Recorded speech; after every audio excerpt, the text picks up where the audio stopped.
La salle tout à l'heure, donc troisième solution exosquelette. Alors pardon parce que votre coach vous a laissé tomber, donc il est au bord de l'eau, donc peut-être qu'on ira globalement le noyer.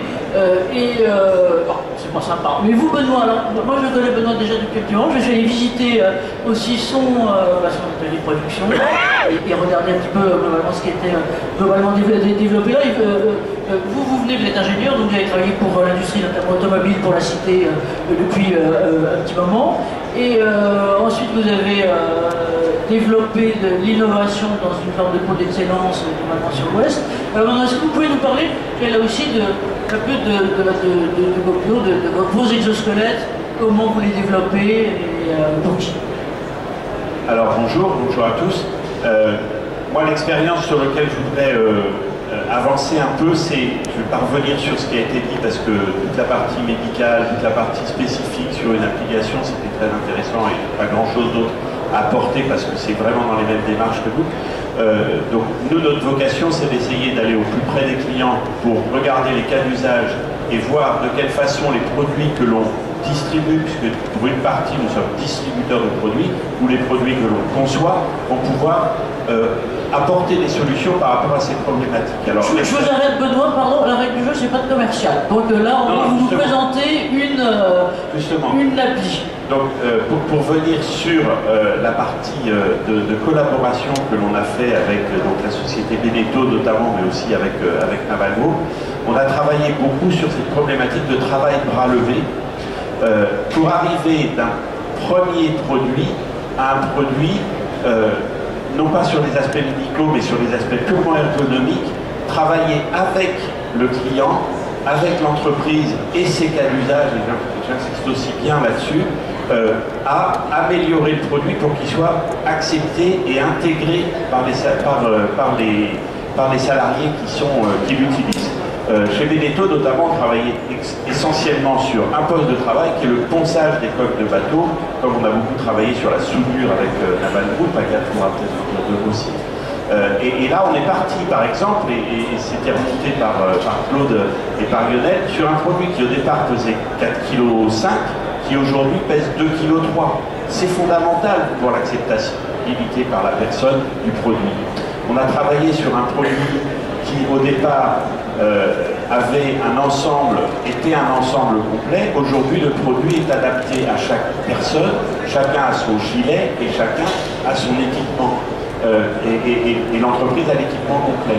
Donc on personnalise parce qu'on a besoin de changer, parce que le contexte, quand on travaille sous un bateau, ben on transpire quand on fait le ponçage, quand on fait de la soudure, il y a des projections, et donc l'équipement, le textile qui est porté par la personne doit être individuel. C'est des choses qu'on a apprises non pas en tant qu'équipe d'ingénieurs qui pense à une solution, mais équipe collaborative entre une entreprise et des personnes qui font la recherche et l'étude sur le cas. Et pourquoi est-ce que c'était pas accepté? Pourquoi est-ce que c'était pas bien adapté? Et ça, c'est un élément fondamental dans la relation. On l'a vu à travers les autres expériences et on l'a vraiment vécu, nous, sur cet exemple du travail bras levé avec les problématiques de soudure. Les premiers exosquelettes qu'on a essayés chez Navalgroup, ils ont tenu 1h30 à 2 heures avant d'avoir brûlé. Parce que les projections de soudure venaient brûler. On a donc développé avec eux un produit anti-feu pour qu'il puisse être utilisé. C'est bête, hein, c'est basique, mais c'est ça qui est hyper important. Et qui est vraiment, moi, ce qui m'avait frappé, quand on a commencé à bosser ensemble, c'était justement sur ce que disait Agathe tout à l'heure, c'est-à-dire ce degré d'interaction qui globalement est nécessaire à partir de situations de travail qui sont totalement concrètes. Donc, par exemple, vous aviez été interpellé, je crois que c'est le visuel qui passait globalement derrière vous, par globalement un de vos contacts qui vous donnait une situation de travail à laquelle vous n'aviez pas pensé. Vous pouvez nous en dire de vous, parce que c'est un peu parent, si je peux me permettre, de ce que disait, c'est aussi un métier de route. Oui, ça c'est une expérience assez cocasse. Vinci Autoroute nous contacte pour travail bras en l'air. Ben, ils ont un travail bras en l'air très fréquent, c'est l'entretien des aires de repos et la taille des haies quand ils font l'entretien de la taille des aires de repos. Donc ils nous contactent, on veut essayer le produit, on pense que ça peut soulager la posture bras en l'air pour tailler la haie.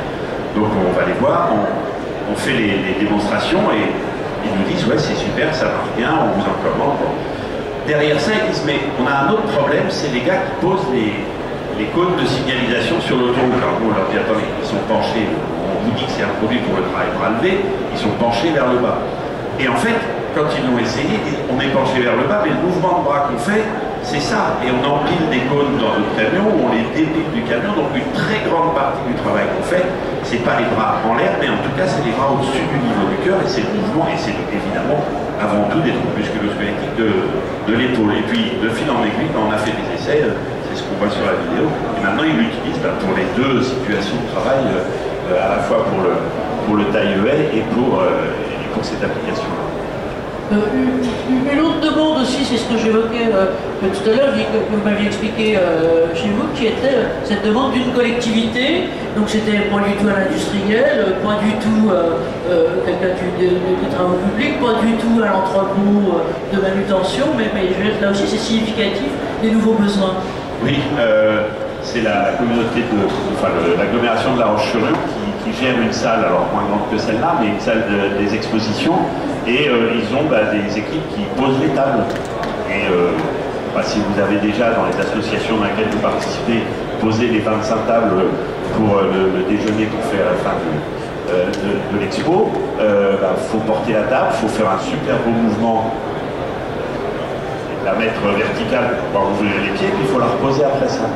Là, eux, c'est 200 à 250 tables qu'ils posent. On leur a développé un système, alors on ne parle pas d'exosquelette, on parle plutôt de bras de manipulation, mais qui leur permet à une personne, ils faisaient toujours ça à deux, en ne portant plus du tout la table, de pouvoir la prendre, la lever, la tourner, la reposer.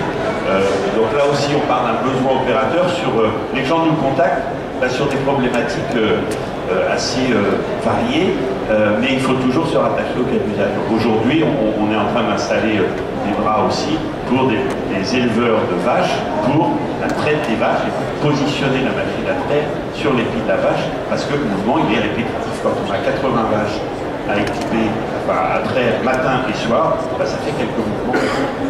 Donc on découvre comme ça.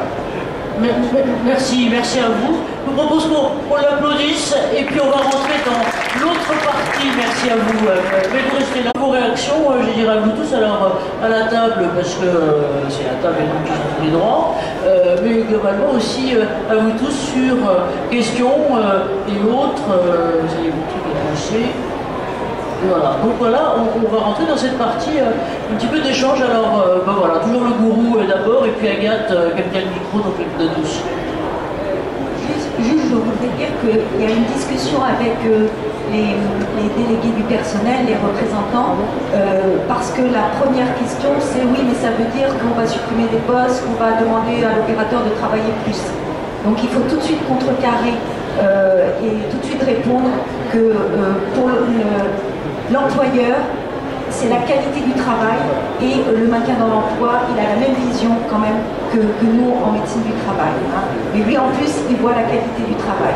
Parce que justement, l'opérateur peut se concentrer plus sur la tâche que sur l'effort. Merci Agathe. Et puis, alors oui, je vous ai pas dit, mais on va leur donner la parole tout à l'heure, on a des faux candides dans la salle. On a des faux candides, alors on verra si se débusquent ou pas, mais comme vous êtes globalement faux aussi, et qui ont des questions à poser de telle ou telle optique, soit optique médecin, soit optique aussi représentant de salariés. Donc à vous tous, mais Claude, d'abord à toi.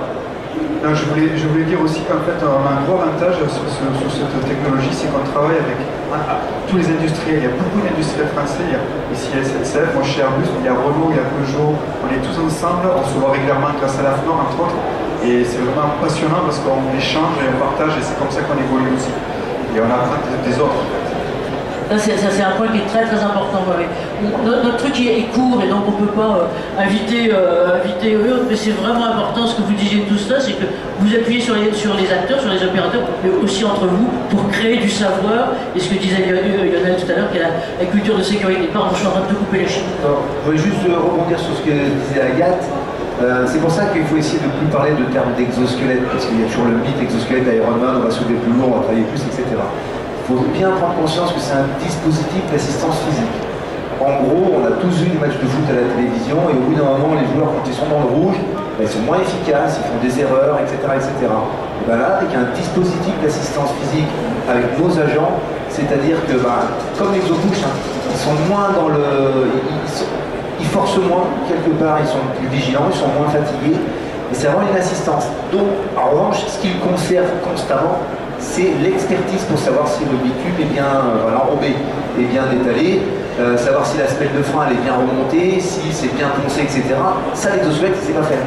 Et en fait, on enlève cette fatigabilité, on leur permet d'avoir une qualité de travail qui est meilleure.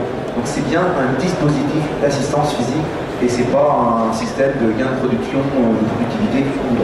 Mais ça c'est important ce que tu soulignes là, parce qu'on voit bien d'ailleurs dans l'évolution des préoccupations d'ailleurs de tout le monde, hein, de ce qu'on appelait classiquement la santé au travail. Chez nous, notre président expliquait hier qu'on l'appelait santé-travail. Parce qu'en gros, c'est pas que au travail, il y a des incidences complètement sur la santé personnelle, sur la santé globale et autres. Et donc ça, c'est tout à fait important ce que tu soulignes là et que Claude veut compléter. Moi j'aime dire qu'en fait on a presque tous un exosquelette déjà, c'est les lunettes en fait, c'est facile à mettre, c'est rapide, c'est efficace et on accepte de le porter même quand on n'a pas vraiment besoin, on le met sur le bord du nez et voilà. C'est ça, en gros c'est sur ça qu'il faut aller dans l'exosquelette. Rapidité, efficacité et porter sur le nez, on l'accepte, pourquoi? Parce que l'efficacité est importante. Merci. Et une autre question, moi j'aimerais vous poser, c'est que là pour l'instant, le cours est plutôt sur un développement d'expériences et d'expériences qui sont faites, je dirais, si ce n'est à l'Hexagone, du moins plutôt en France, sauf peut-être toi, Claude, qui voit des choses à l'international, mais je dois dire que là on a